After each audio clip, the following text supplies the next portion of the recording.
যাবো।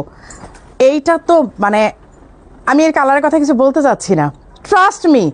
এই ওয়াইন কালারটা আমি মেরুন বলবো না, এই ওয়াইন কালারটা অ্যাকচুয়ালি ফ্যাব্রিকটা কখনো মানে সচরাচর পাওয়া যায় না।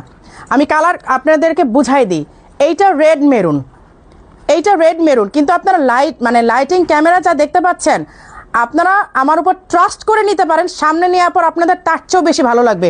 আমি সামনে থেকে দেখতেছি, মনে হচ্ছে যে একটা বিয়ের শাড়ি। এটা বিশ্বাস করেন, একদম রেড মেরুন, টকটকা রক্ত কালার আছে না, ব্লাড রেড, যেটা এটা হচ্ছে পুরো ব্লাড রেড।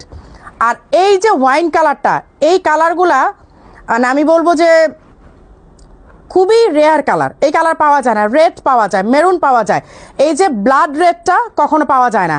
এই যে ওয়াইন কালারটা, এই কালারগুলো কখনো পাওয়া যায় না। আপনি কালারের একটা দুইটা শেড যদি এদিক সেদিক হয়ে যায় তাহলে কিন্তু সৌন্দর্য থাকে না। আমি এইটার যদি অন্য একটা শেড পাই, যেমন একটা শেড কম বেশি, ভালো লাগবে না। এই কালারগুলো খুবই রেয়ার কালার। আমি মানে বোঝাতে পারতেছি না, আমি এগুলো সৌন্দর্য সত্যি বোঝাতে পারছি না।